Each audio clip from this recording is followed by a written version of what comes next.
آپ لوگوں نے کہا تھا اس بجٹ کو ہم نہیں پاس ہونے دیں گے، آپ سے مراد ہے کہ P M L N, Peoples Party اور دیگر اپوزیشن جماعتوں نے، لیکن یہ بجٹ پاس ہو گیا اور اتفاق کی بات یہ ہے کہ 146 ووٹ اپوزیشن کو ملے ہیں اس بجٹ میں، جبکہ اسٹرینتھ آپ کی ایم ایم اے کی اور پیپلز پارٹی کی اس سے زیادہ ہے، تو یہ دعویٰ تو آپ کا پورا نہیں ہو سکا۔ نہیں، بدقسمتی سے یہ پاس ہو گیا اور یہ بڑی بدنصیبی ہے ملک کے لیے۔ ہمارے 155 لوگ بنتے ہیں، جو ہماری ٹوٹل اسٹرینتھ ہے اپوزیشن کی 155 ہے، 2 اس میں سے جیل میں ہیں اور 2-4 لوگ بیمار ہیں۔ تو کل جو 147 تک بات گئی تھی، تقریباً یہی لوگ پاکستان میں موجود تھے، سارے وہاں پر تھے۔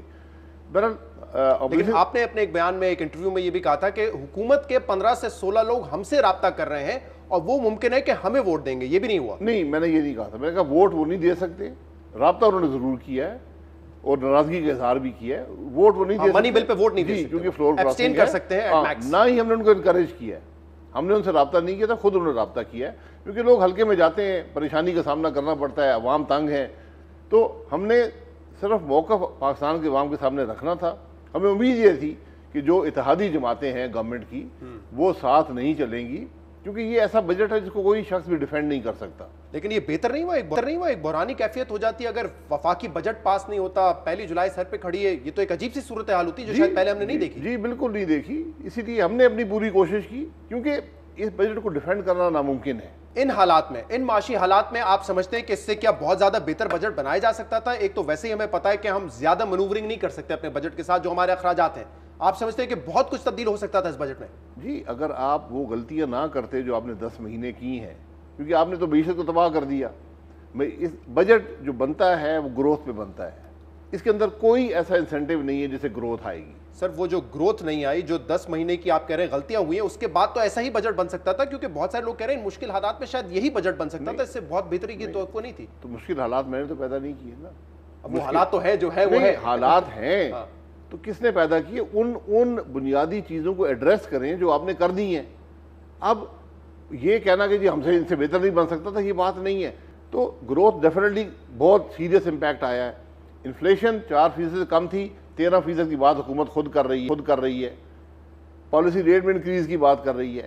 آپ نے کہا کہ ہماری کوتاہیوں کی وجہ سے نہیں، لیکن عمران خان صاحب وزیر اعظم نے آج جب تقریر کی، جب اپوزیشن واک آؤٹ کر چکی تھی، تو انہوں نے کہا کہ اس کی ذمہ دار ماضی کی حکومت ہے۔ خاص طور پہ انہوں نے کہا یہ جو بہت شور مچایا جا رہا ہے کہ ڈالر کی قدر میں اضافہ ہو گیا، انہوں نے کہا کہ $19.5 ارب کا جو کرنٹ اکاؤنٹ ڈیفیسٹ تھا ریکارڈ، اس کے بعد آپ کیسے ایکسپیکٹ کر سکتے ہیں کہ ڈالر اپنی جگہ پہ کھڑا رہے گا، روپیہ مستحکم رہے گا؟ کیسے ایکسپیکٹ کر سکتے ہیں؟ جی یہی چیزیں حکومت مینیج کرتی ہے نا، صرف یہ کہتے ہیں نا کہ وہ فلانی حکومت کر گئی، حکمران تو آپ ہیں۔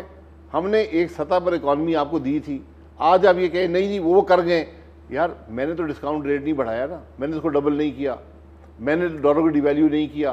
بالکل کرنٹ اکاؤنٹ ڈیفیسٹ ہر گروئنگ اکانومی میں آتا ہے۔ اگر $2.25 ارب کا ماہانہ خسارہ ہو ڈالر کا، تو یہ کہاں سے پورا کیا جا سکتا ہے؟ اس میں ایک بات تو آپ نے ٹھیک کہی کہ شاید آئی ایم ایف میں پہلے چلے جاتے تو صورتحال بہتر تھی، اس پہ لوگ کہہ رہے ہیں کہ یہ غلطی ہوئی ہے، لیکن ادروائز یہ سسٹینیبل نہیں ہے۔ $2 ارب سارا ہم کہاں سے ڈالر لے کر آئیں گے؟ کہاں سے پرنٹ کریں گے؟ کیا کریں گے؟ آپ ایک سرٹن پوائنٹ ان ٹائم کی بات کر رہے ہیں، یہ گروتھ آپ کے جو ایکسپورٹس میں آئے گی۔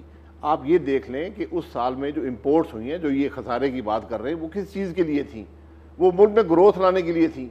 اس میں پاور کی مشینری تھی، اس میں ایل ایس ایم کی گروتھ تھی، اس کے اندر دیگر انویسٹمنٹس ہو رہی تھی۔ میں کئی مرتبہ اپنے پروگرام میں کہہ چکا ہوں کہ ہم نے جب ان کو ہینڈ اوور کیا تو اس وقت گروتھ تھی اور وہاں سے آگے بڑھنا چاہیے تھا، لیکن آپ دوسری بات یہ بھی کرتے ہیں کہ ہم اگر الیکشن جیتتے تو ہم فوری طور پہ آئی ایم ایف کے پاس چلے جاتے، ان کو بھی جانا چاہیے تھا۔ اگر 6 بجٹ پیش کرنے کے بعد وزیر اعظم ہمیں یہ بتاتے ہیں کہ الیکشن جیت کے آپ بجٹ بنائیں اور اس سے پہلے آئی ایم ایف میں جائیں، تو یہ کیسی مستحکم گورنمنٹ ہے؟ یہ کیسا استحکام تھا معاشی استحکام؟ قطعاً یہ بات نہیں ہے۔ آپ لوگ کہتے ہیں آئی ایم ایف کے پاس جانا چاہیے تھا۔ آئی ایم ایف کی اگر چوائس تھی آپ کے پاس تو فیصلہ وقت بھر وقت کرنا چاہیے، میں یہ کہتا ہوں۔ مفتاح اسماعیل صاحب آن ریکارڈ ہے کہ ہم اگر جیتتے ہم تو بات چیت کر چکے تھے کہ ہم آئی ایم ایف کے پاس جائیں گے۔ اگر معاشی استحکام ہوتا، اگر معیشت اچھے پیڑوں پہ کھڑی ہوتی تو کیوں آئی ایم ایف میں جانے کی ضرورت پڑتی؟ آپ نے بورو کرنا ہے نا، اس میں تو کوئی شبہ نہیں ہے۔ آئی ایم ایف سے بورو اسی وقت کرتے ہیں جب آپ کے حالات آپ نے بورو کرنا ہے نا۔ I M F lender of last resort ہے، ہم اور طریقے سے مینج کر لیتے۔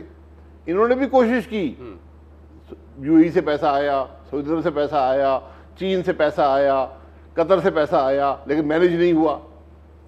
تو یہ ناکامی مینجمنٹ کی ہے، حکومت کی ناکامی ہے۔